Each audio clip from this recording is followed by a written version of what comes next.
বিদায় জাতীয় নাগরিক পার্টি এনসিপি। আমি বলি নাই, জামাতের নেতা বলেছে, জামাতের নেতা। এই নিউজটা মনে হয় আপনারা অনেকেই পড়েছেন। আমি আপনাদেরকে একটা প্রশ্ন করি, এই যে জামাত এনসিপি যে জোট আছে, 11 দলীয় জোট, এই জোট থেকে কে প্রথমে সরে যাবে অথবা কাকে প্রথমে বের করে দেওয়া হবে বলে আপনারা মনে করেন? মানে জামাত এনসিপি কে আগে বের করে দিবে, না এনসিপি জামাতকে আগে বের করে দিবে? এটা আপনারা আপনাদের মতামত জানাবেন। আর আমি কয়েকটা ঘটনা আপনাদেরকে বলবো, তারপরে মোটামুটি আপনারা ক্লিয়ার হয়ে যাবেন যে এই 11 দলীয় জোটের মধ্যে কি ঘটনা ঘটতেছে। আপনারা ভিডিওতে একটু লাইক কমেন্ট করেন, একই সাথে ফেসবুকে যারা দেখবেন একটু শেয়ার করে দিয়েন, সবার জানা দরকার। ইদানিং আপনারা গণমাধ্যমে, সোশ্যাল মিডিয়ায় সব জায়গায় দেখতেছেন জাতীয় নাগরিক পার্টি এনসিপি বিভিন্ন জেলা, বিভাগীয় শহর এবং বিশ্ববিদ্যালয়, আবার জাতীয় বিদ্যালয় কমিটি দিচ্ছে। জাতীয় ছাত্র শক্তির কমিটি, তারপরে যুব উইং এর কমিটি, এই ধরনের কমিটি কিন্তু এই এনসিপির পক্ষ থেকে দেওয়া হচ্ছে। আবার হাসনাত আবদুল্লাহ চট্টগ্রামে আওয়ামী লীগের এক নেতার বাসায় গিয়া একটু ঘুটু লাইন করতেছিল। এগুলো ঘটনা থেকে কি আপনারা বুঝতে পারতেছেন যে এনসিপি তাদের শক্তি বাড়ানোর চেষ্টা করতেছে? তারা একটু শক্তিশালী হলে, মানে হচ্ছে বিভিন্ন জেলা বা বিভাগে যদি তারা কমিটি দিতে পারে এবং সেই কমিটি যদি শক্ত সামর্থ্য হয়, তাহলে যে কোনো সময় হয় জোট থেকে জামাতকে বের করে দিবে, না হলে তারা নিজেই বের হয়ে একটা শক্তিশালী রাজনৈতিক দল হবে। আরেকটা গুরুত্বপূর্ণ ঘটনা আপনাদেরকে বলি, তাহলে আরো ক্লিয়ার হয়ে যাবেন। এই যে জাতীয় সংসদে একটা আইন পাশ করা হয়েছে 1971 সালে, মুক্তিযুদ্ধের সময় পাকিস্তানি হানাদার বাহিনীর দোসর হিসাবে 3টি রাজনৈতিক দলের নাম উল্লেখ করে আইন পাশ করা হয়েছে। মানে 3টা রাজনৈতিক দল রাজাকার ছিল, সেটা উল্লেখ করে কিন্তু একটা আইন পাশ করা হয়েছে। সেই 3 দলের মধ্যে কিন্তু এই বাংলাদেশ জামাতি ইসলামী আছে। এই আইন যখন পাশ করা হয়, তখন জামাতের পক্ষ থেকে সংসদে তীব্র প্রতিবাদ জানানো হয়। এনসিপি একদম চুপ ছিল এবং লিখিত সমর্থন জানাইছে স্পিকারের কাছে যে হ্যাঁ, এই আইনকে আমরা সমর্থন করি। বক্তব্য দেয় নাই, কিন্তু লিখিত সমর্থন জানিয়েছে। অর্থাৎ এনসিপিও জামাতি ইসলামকে রাজাকার ট্র্যাক দিয়েছে আইনিভাবে। এরপর থেকেই তো তাদের মধ্যে ফাটল শুরু হয়ে গেছে। আপনারা দেখেছেন আগে যেমন জামাত একটা অনুষ্ঠান করলে এনসিপি আসতো, এনসিপি অনুষ্ঠান করলে জামাত যেত, 11 দলীয় নাম দিয়ে করা হতো।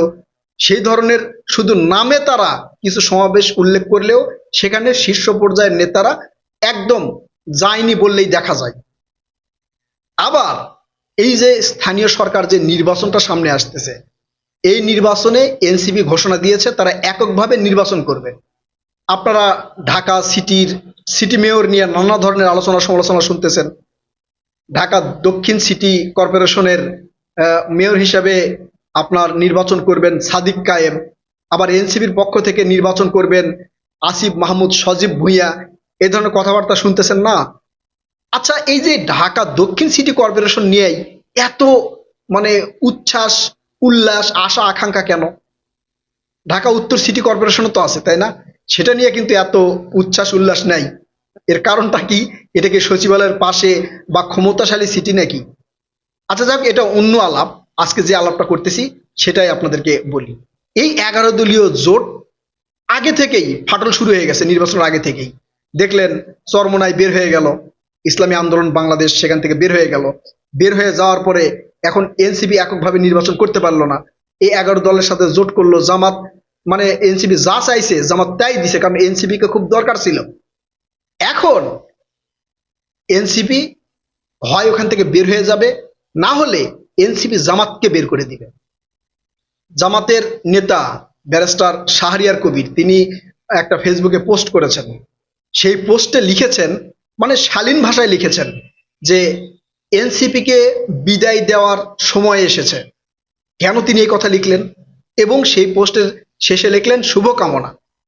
এটা কি ওই যে দলীয় যে শীর্ষ নেতারা আছে তাদের সাথে আলাপ আলোচনা না হলে কি এই ধরনের পোস্ট তিনি করেছেন? তিনি জানেন যে এই পোস্ট করলে আলোচনা সমালোচনা হবে। তিনি পোস্ট করেছেন কেন? কারণ তিনি বুঝতে পারতেছেন যে এনসিপি এককভাবে এখন রাজনীতি করার চেষ্টা করছে। যে কোনো মুহূর্তে জামাতের ভিতর থেকে তারা সরে যাবে, কারণ তারা বুঝতে পেরেছে যে 1971 সালে জামাতের যে ভূমিকা ছিল, নির্বাচনে যে বিতর্কিত বক্তব্য ছিল, এগুলো নিয়ে সাধারণ জনগণ বা সাধারণ ভোটার বা বাংলাদেশের মানুষ আগামী দিনে সমালোচনা করা শুরু করবে। ইতিমধ্যে আপনারা নানা ধরনের আলোচনা সমালোচনা দেখেছেন যে তারা ইসলামিক রাজনৈতিক দল, কিন্তু শরিয়া আইন প্রতিষ্ঠিত করতে চায় না। খ্রিস্টান সম্প্রদায়ের সাথে যখন মিটিং করলেন, তখন জামাতের আমির ডক্টর শফিকুর রহমান তিনি বললেন যে মহান রাব্বুল আলামিন যদি আমাদেরকে ক্ষমতায় নিয়ে যায়, তাহলে আমরা বাংলাদেশে শরিয়া আইন প্রতিষ্ঠিত করব না। তার মানে সাধারণ জনগণ যেটা মনে করেছিল এরা ইসলামিক দল, এরা সংসদে গেলে মানে সরকার গঠন করলে বাংলাদেশের মানে শরিয়া আইন প্রতিষ্ঠিত হবে, ইসলামিক আইন প্রতিষ্ঠিত হবে, ইসলাম ঘরানার মানুষজন এটা কিন্তু সমর্থন করেছিল। কিন্তু পরে যখন দেখলো যে তিনি এক মুখে দুই কথা বলছেন, একদিকে বলছেন তারা ইসলামিক দল, অপরদিকে তারা বলছেন যে আমরা শরিয়া আইন প্রতিষ্ঠিত করব না, তখন সাধারণ জনগণ বুঝতে পারলেন যে এদের দ্বারা কখনোই ইসলাম কায়েম হতে পারে না, এরা কখনোই ইসলামিক রাজনৈতিক দল নয়, বিধায় তাদেরকে কিন্তু ভোট দেয় নাই। তো এইরকম হাজার হাজার বিতর্কিত বক্তব্য জামাতের মধ্যে রয়েছে। এখন এনসিপি বাধ্য হইয়া জামাতের সাথে কিন্তু যুক্ত হয়েছিল, বাধ্য হয়ে, কারণ সময়টা কম ছিল।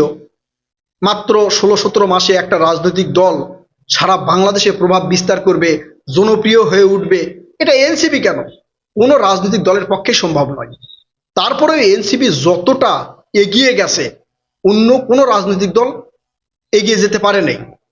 আপনারা দেখেছেন গণ অধিকার পরিষদ ভিপি নুরুল হক নূরের মাত্র 2 জন ছিল, তার মধ্যে একজন আবার বিএনপিতে যোগদান করেছে, এই যে রাশেদ। তারপরে এই যে আম জনতা পার্টি তারেকের তো জামানতই মনে হয় বাতিল হয়ে গেছে। এছাড়াও এবি পার্টি, এলডিবি পার্টি, এগুলো অনেক নাম আপনারা শুনেছেন, কিন্তু ওইভাবে কিন্তু চিনেন না। এই 24-এর আন্দোলনের কারণে এনসিপি জাতীয় নাগরিক পার্টি, এই পার্টিকে কিন্তু আপনারা চিনেন। অর্থাৎ এনসিপি রাজনৈতিকভাবে এগিয়ে যাওয়ার সম্ভাবনা আছে, এটা আমি বলি নাই, এটা এই যে সাবেক বিএনপি নেত্রী এবং বর্তমান স্বতন্ত্র সংসদ সদস্য রুমিন ফারহানা তিনিও কিন্তু বলেছেন যে সংসদে জামাত কুসুম কুসুম বিরোধিতা করে, মানে কোনোভাবে তারা বিরোধী রাজনৈতিক দল হিসেবে সংসদে আছে, কিন্তু তীব্র বিরোধিতা করে হচ্ছে এনসিপি।